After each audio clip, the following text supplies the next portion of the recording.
And can you start recording? Ah, good, thanks. So this is our second league office hour. It's going to be a regular monthly feature, the third Wednesday of the month from noon to 12:30. We're trying to make it so it's not a major commitment, but it's be long enough to give you lots of good information about what's coming up with the league in the next month. And this is, in fact, going to be an extremely busy month because we're all gearing up for the November election. One of the things that we want to do in the league office hours is tell everybody a little bit about the league. Each meeting will have another little tidbit of information, and you can, so in order to give people a better idea of what the league is all about or how it operates, then you might get in one or two Zoom programs. So we say the league is a nonpartisan grassroots organization, and grassroots means that the positions that the league, the local, state, and national league are based on what the members after study believe the position should be. So from a local point of view, we have a local program, which is sort of a confusing word for what our positions are. We have a local program. It's adopted every year at the annual meeting, and when it's necessary to do something, we go through a study process. For instance, the Forest Preserve District is going to have a referenda on the November ballot. And the director asked us to present a league program. And we cannot present a program without pros and cons unless we have a position to support that referendum. And when we look at our local position, we do indeed have a position to support the development and functioning of our parks and recreation. And so we're able to present a program on that.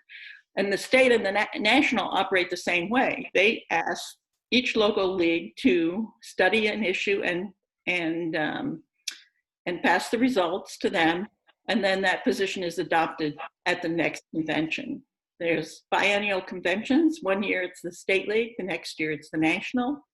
The national had its convention this year, and the state will have a position or a convention next year. Okay, that's a little bit about the league. Now we're going to go to sort of our main event here, and Ann Prisland is going to give us an update on voting. So Ann, you want to take the stage? Sure, thank you, Tricia. I'm a co-chair of the voter registration team with the league, and of course that's been our focus for the last few months and will continue to be that. One of the questions that always comes up, perhaps this year more than any other time, is what is the best way to vote safely in November? I wanted to let you know that the county clerk's office has been working with Julie Pride from CU Public Health to review the county's voting options from a public health and safety perspective. That includes down to the details of safety features that will be available in the polling places on election day as well. From their perspective, the safest option for people to vote this year, it will be no surprise, it's voting by mail. Early voting is the next safest way to vote, primarily because with early voting, there are fewer voters in line. It will be easier to keep physical distance. And this year, because of the new state law, there will be more days and hours available for people to vote early. At the polls, in early voting and on election day voting, disinfectants, hand sanitizers, masks for workers, and masks available for voters will also be provided, plus some other specific arrangements. Unfortunately, election day voting is the least safest way to vote.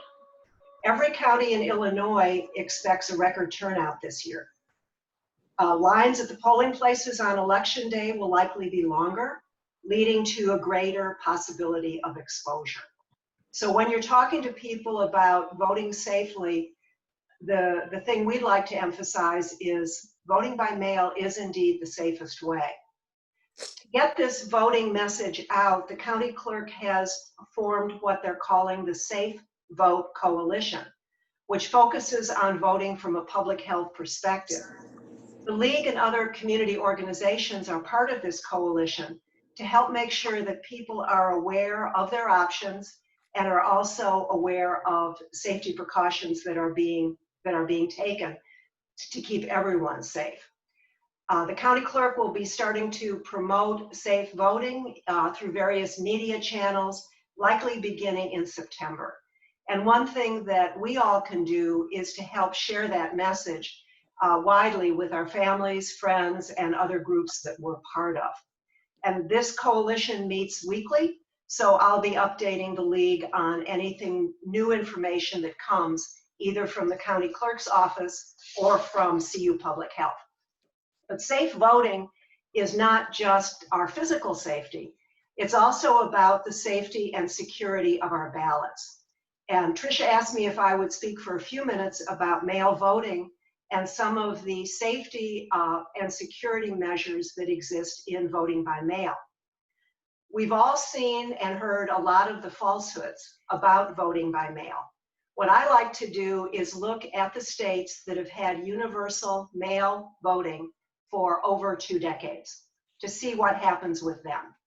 And there are an incredible number of sources with data and resource information, but I particularly like to look at the actual states. Here's an example from Oregon, which has been using universal mail voting since 1998. This year, the Brookings Institution did an analysis using the conservative Heritage Society voter fraud database. The Heritage Society actually keeps track of voter fraud cases that are brought throughout the country. Between 2000 and 2019, the database included, for the state of Oregon, exactly 15 total cases of voter fraud that led to any kind of conviction. This was out of 15,546,519 votes cast. I heard a program this morning on NPR, you may have caught it as well, but as one of the experts said, voter fraud is very rare, especially with individuals. It's caught, as you can see by some of these convicted cases, and it is not something that happens in any wide-scale measure across any state. But I think that sometimes knowing the actual numbers, at least I find to be very helpful. Well, what precautions are being taken in Champaign County? You'll have an opportunity to ask the county clerk more about that in specific next week. He's going to join us for our monthly conversation at 12 o'clock on August 26th. But just to give you a few highlights, as you know, registered voters in Illinois need to request a mail-in ballot. That's actually a security step because all those requests are compared to the voter registration secure database to make sure that I, as someone requesting a mail ballot, am actually a registered voter in Champaign County. That occurs before that ballot's even mailed to me. As you know, the ballots can be returned through the postal system, and this year through secure drop boxes that will be located throughout Champaign-Urbana. These drop boxes follow the ones that are in use in the states that have been doing this for over 20 years. They're heavy gauge steel, they don't move, they're in highly visible areas, and many of those areas have security cameras as well. Another security feature is that every day, teams of trained Democratic and Republican election judges pick up the ballots, not only from the post office box that the county clerk uses, but also all of these drop boxes. They place the ballots in secure containers and drive them directly back to the county clerk's office. When the ballots are in the county clerk's office, they are always in the possession of trained volunteer election judges from both parties. The process followed in the office is very much like the one you and I have seen for years when we vote in person at the polls. The first thing that happens is the voter information on the return envelope is compared with the voter's data in the secure database. Just as when you go to the polls and you're asked your name, that pulls up your voter record. So there's a comparison that are you who you say you are. Secondly, the voter's signature on the return envelope is compared with that voter's signature on file in the secure database. That comparison is done by 3 election judges representing both parties. If a ballot is going to be disqualified because of a perceived signature mismatch, all 3 judges must agree. And even if that does happen, the voter is notified and given an opportunity to respond and provide clarifying information. Finally, the ballot is continued to be processed and inserted into the tabulator with those Democratic and Republican judges present. And that tabulator is just like the ones that you and I use when we vote at the polls. So internally and externally, there's a secure process. And this secure process really starts with voter registration. As you know, we're not really able to do the kind of in-person registration this year that we normally would. We recommend the safest, quickest, easiest way is to register to vote online through the State Board of Elections website. To help that out, the League of Women Voters has created a how-to video to show voters exactly how to register online. We did this with the help of the local Shattered Glass Studios in Champaign. And I'm going to take about a minute, because that's how much time I have left, to show you where that is on our website and just start the video so you can see how it begins. I hope I can share my screen. Do I have permission? I guess I do. Okay, can you see my screen, which now says Grow the Vote? Yes. Yes, we can. Okay, let me enlarge it here. So this is our page under Voter Services called Grow the Vote campaign. The very first thing you'll see is a link to the 6-minute voter online registration video, and a direct link to where the video lives on the League's YouTube channel. Let me start it for about now 30 seconds. For 3rd 2020 election. It's secure and takes about 5 minutes. You can register online right now, so why wait? Let's get started. To register to vote in Illinois, you'll need to be a U.S. citizen, a state resident, and 18 years of age. Unfortunately, that's my 10 minutes. So there's a teaser for you of the video. There are no dancing animals. It is a very factual how-to that shows voters exactly how to fill in the voter registration page. And when they do that, they can request a mail ballot at the same time. Thanks, Tricia, for letting me take the time to share with the group. Okay, and I think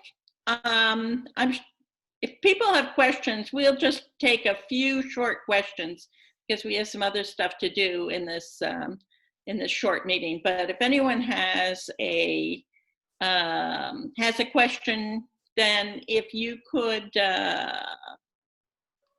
raise your, I guess put it in Q&A or raise your hand, or I'm not sure we're prepared to recognize people in the. If you want to put it in the chat, I'll answer what I can today, or someone had a question here. You unmuted yourself? Yes. Go for it, Kathy. You know, I received an email yesterday, and I was very curious about this. I had put it on the list to ask next week, but and I'm not sure how I got it actually, but on it, it talks about the mail-in ballot and the problems with doing it by mail. They said in this email that you could have, somehow it is marked whether it is a Republican or Democrat ballot. Okay, that's what I sort of figured from the source of it. That's one of the sort of funky things going around. I That then the mailman could, if they had a leaning, they could take the ballot. No. Okay. Anything I know would say no to that. However, I think you may want to raise that with the county clerk next time he's here. Okay, thank you. You had a question? The thing that I saw in regards to that, it showed a tracking number that had either an R or a D on it. That's what's circulating on Facebook. The tracking number had either an R or a D, and that's why people think it's showing party affiliation. That's at a level of detail that I'm afraid I can't answer. So that would absolutely be a question to the county clerk when he's here next week. By the way, Kathy, I believe you're going to be sending, or someone will, an email inviting questions in advance. So if there are questions you want to raise with the county clerk next week, you'll have an opportunity to provide those in advance. And do you want those sent directly to you? Kathy, I think they go to you, do they not? Kathy Hatch? Yes, I was gonna, yes.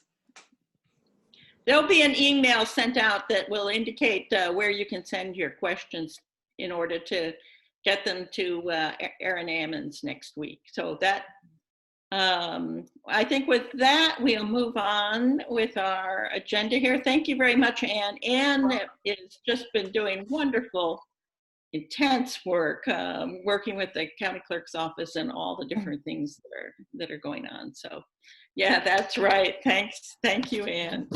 And Lynda Bear as well. Yeah, Lynda, Thank you. Lynda and make a incredible team. So with that, we're going to go to the the section where we tell you what's coming up. And the first thing is Aaron Ammons in our lead conversation. So he's going to be here on a Zoom call with league members next Wednesday at noon for an hour. And so anyone that has any questions can ask directly to Aaron, and so that should be very interesting. The next thing on the calendar is the book club. We have on September 8th at 7 p.m. we're having a book discussion of Why We're Polarized by Ezra Klein. It's a question I think we all want to know the answer to, so we can start working at making things better. And the book club discussion is going to be moderated by Kathleen Holden, and it should be very interesting. You should have gotten in the an email about the book club discussion with some further information about how it's going to be going on. So, and then after that, we start with our candidate forums. As I say, the forum, you can see the forum live through Facebook Live, and we'll be able to submit questions there. But we'll also be looking for questions in advance. The News Gazette will be publicizing the schedule and ways to ask questions, where to send your questions, and that should be coming out towards the end of the week.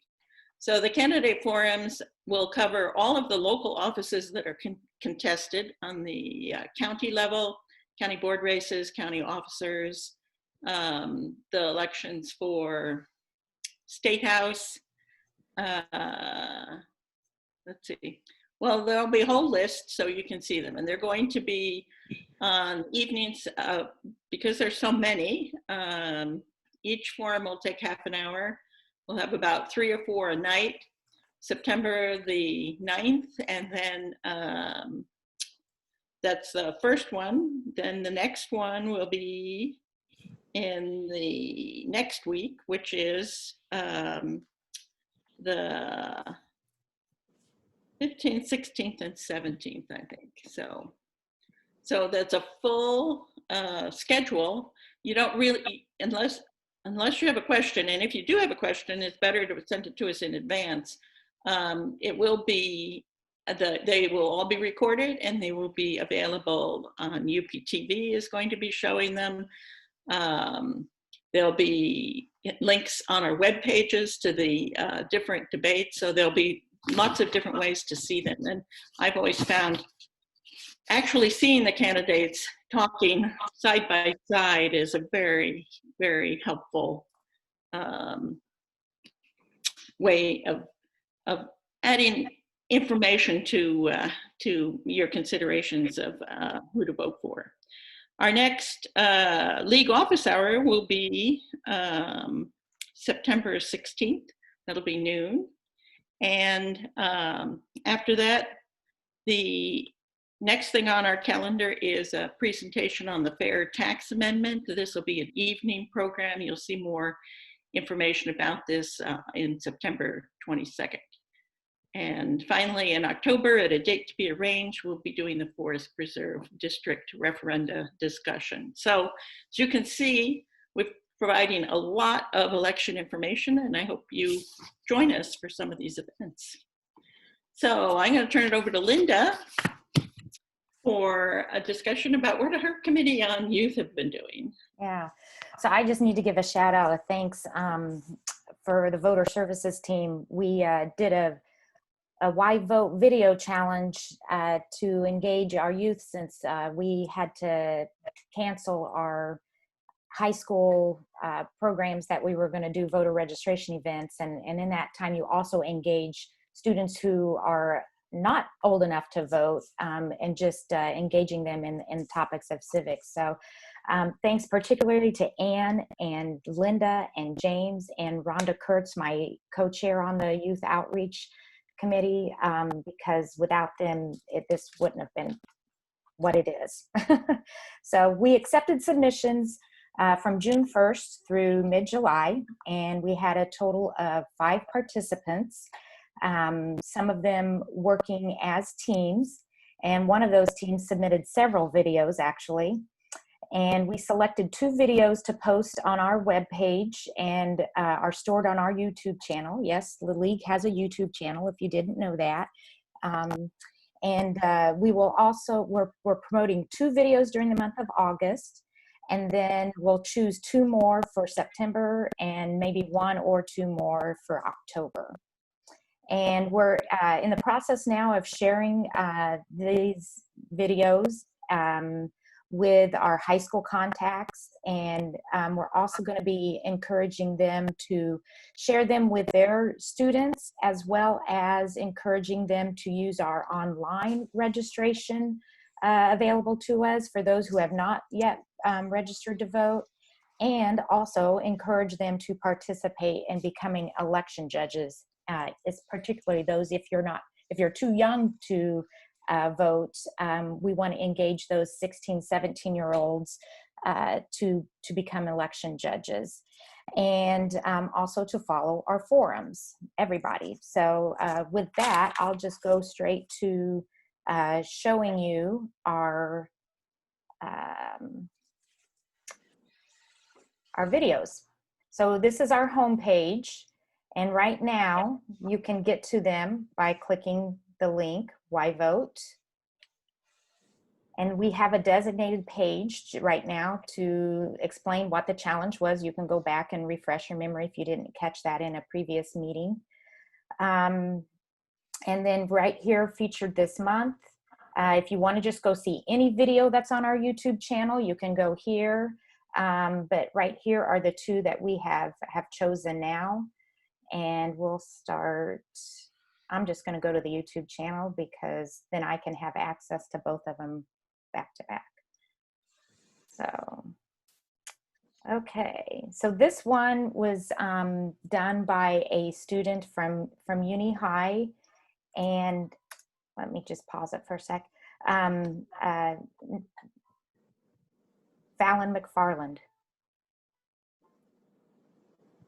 Federal funding for animal shelters, wider doorways at restaurants and stuff, better and longer public school. I want a ban on claw machines. You know how many times I've seen kids get caught in them? We need more funding for clinical study. We need an ice rink in every county.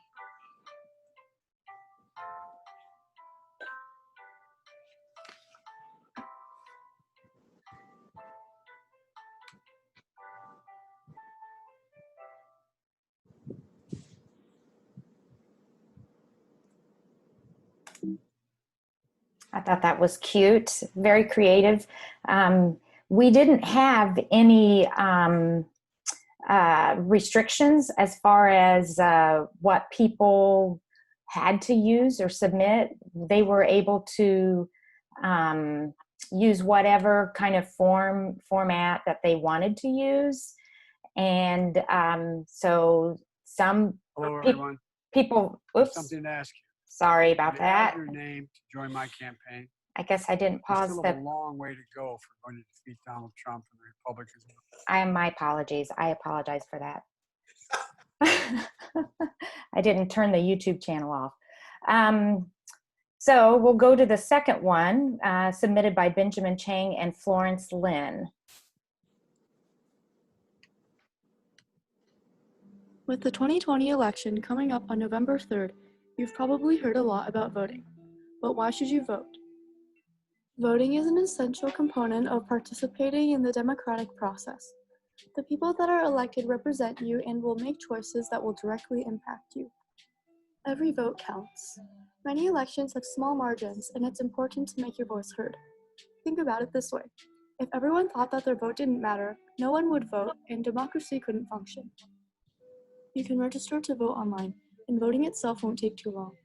It's really important to participate in elections, and you'd be trading in a small amount of work to ensure that you are represented. Even if you don't like any of the candidates that are running, it's still important to make a decision about which candidate you would prefer.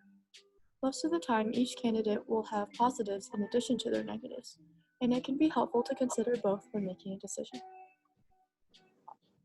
Don't forget to vote this November. Okay. Well, thank you, Linda. Are you planning on doing this again? Well, that's a really good question. We're still in the process of promoting these, and this was a beta test. We put it together rather fast, needed to get going because we were going to lose contact with students because when school was out, our only access to them were through their teachers. So we had to get things to them by the end of May. And so we really didn't fully think about in the front end, the promotion piece of it. And so that's why we're a little bit slow. I'm going to be honest with you about doing the promotion now. We're creating that now. So I think there's a good possibility that we can continue to do this. But our weakness right now is we need to have a stronger foundation of a team of youth to actually be the promoters on this. So right now we're just depending on our contacts that we as adults have, and how can we reach the youth? Is it through, teachers, churches, community organizations? So we need to build a better foundation that actually has, like the Pain to Peace people that we interviewed last month. So to collaborate more with those who have the immediate connection with the young people. So it's definitely something that we're considering. So. Okay, thank you. Thank you for your efforts so far.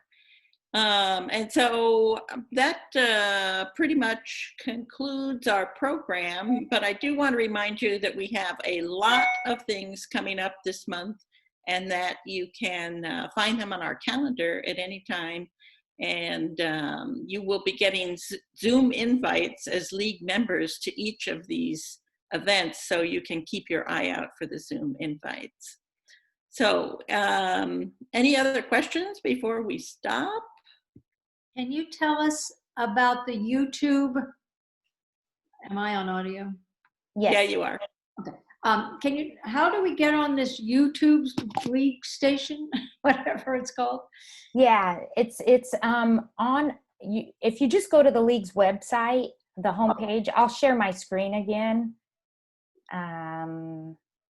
Well, I can get to the website. I can do So that. so yeah, from our homepage, we have a page designated just to these videos. Right. And if from the league's website, let me go back to it here. Okay. I see the videos. Okay. So here's our homepage, new videos and graphics. And the voter registration team has been very busy. There's all kinds of things. You just need to put it in your routine of checking the website frequently, because there's a lot of good information rotating through here now. But the WhyVote right here. Got it. Thank you. Yeah. Yeah, and there on the YouTube website are a number of the meetings that we've had, the conversations with the activists and everything else that we remember to record. So with that, if there's no more questions, I'll close the meeting. We want to be efficient with your time, and but really seriously, there's a lot of good stuff coming up, so watch your email for your Zoom invites.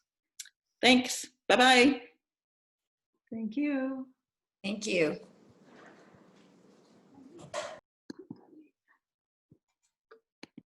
Okay.